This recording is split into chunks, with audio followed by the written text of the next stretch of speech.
Hello, my name is David Ford and welcome to Dawn of New Empires.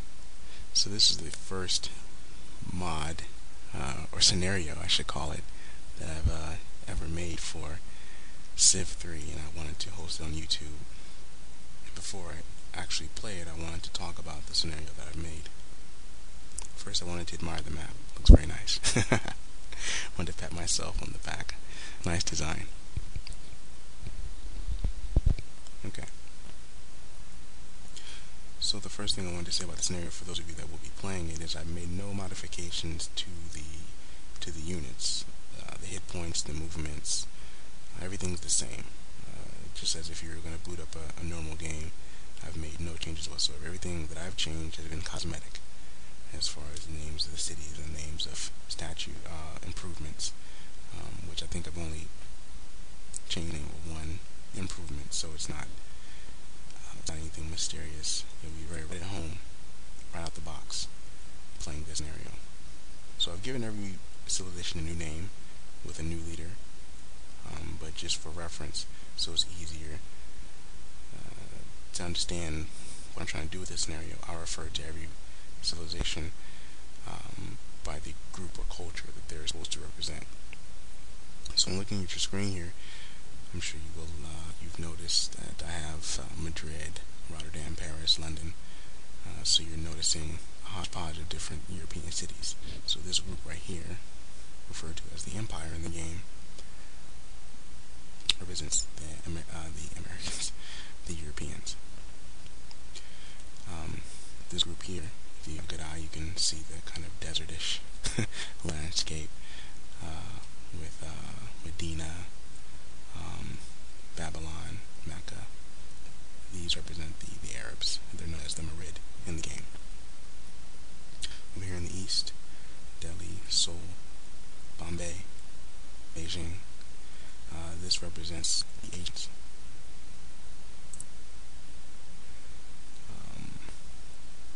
You can notice here, Copan. Some of these names I can't pronounce, so I won't pretend to. These represent the South Americans, South American tribes, as well as the North American Indians up here as well. Here, this is a little bit misleading. The people in green here, I wanted a representation of Eastern Europe, but the game doesn't give me that to work with, so I had to kind of combine the Celts and the Scandinavians. The people in blue, the people in green are the rebels. The people in blue here, again, can be a little misleading from the names of the cities. I was kind of looking for this idea of a new imperialist nation.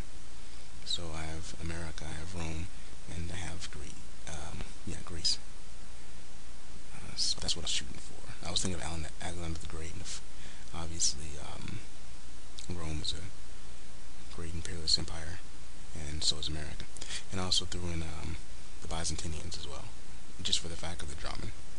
That's really all I was going for, and I needed more cities. What I did was every civilization that's represented in this new hodgepodge of civilizations, I took two of their main cities.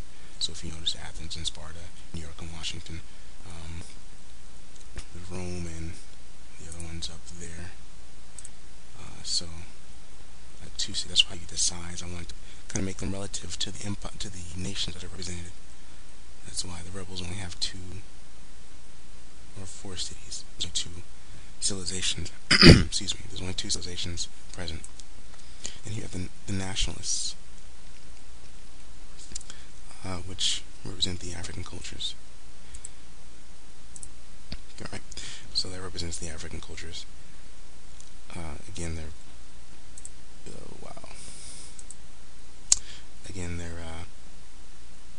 the Zulus and the Carthaginians and the Egyptians, and that's everybody. So the politics of the game are as such.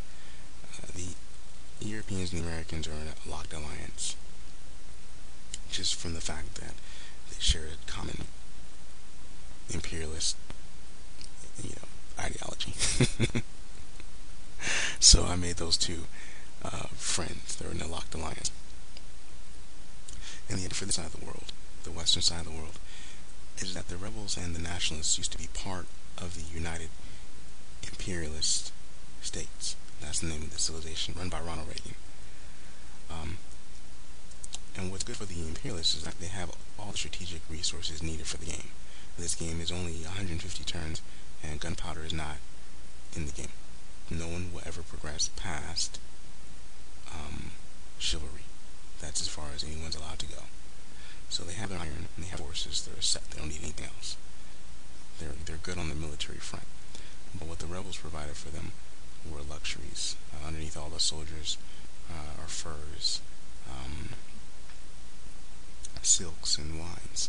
So it's going to be imperative for a war for them to get this territory back. That's what the rebels took. And the rebels also have iron, but they have no horses. So they're handicapped in that way. Every civilization except the Imperialists and I think the Asians, so the Americans and the Asians, have something they're missing as far as combat. But so that's the need for the rebels to come back to the Imperialist side, because the Imperialists need their luxuries. So they're in a locked war against each other.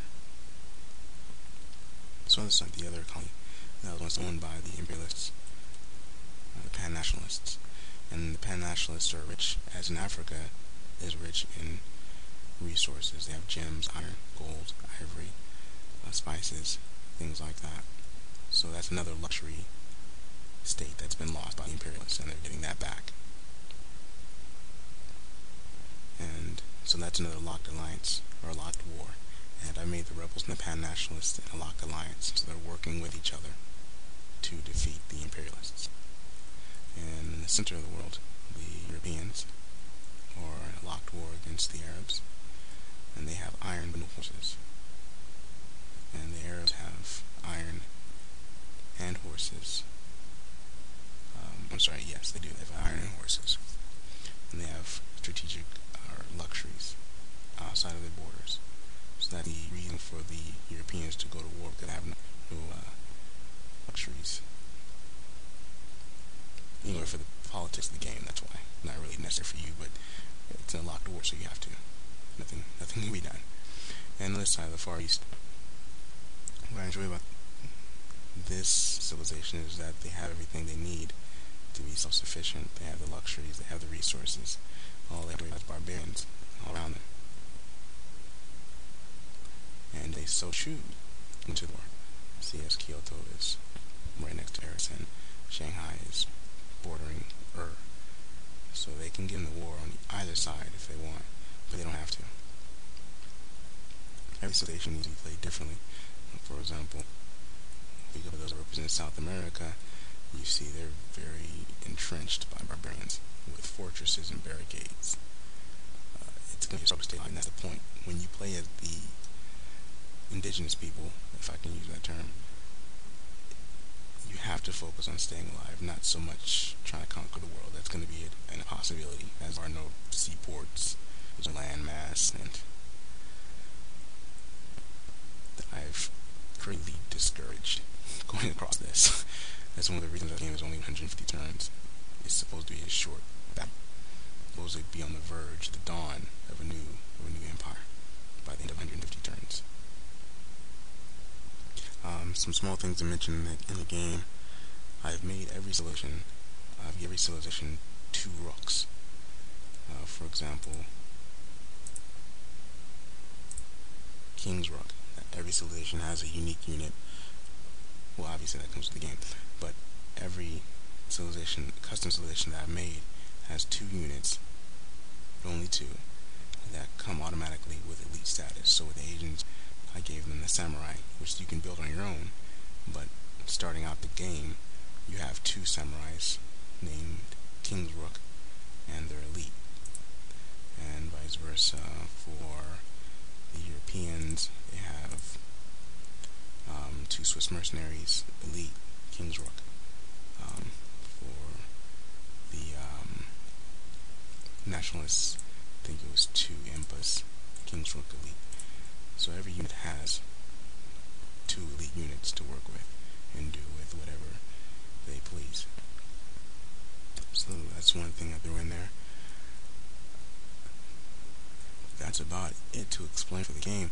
Everything else, I posted a file to download this on a Civ forum, and I will connect that to video. You should be seeing it now as I talk.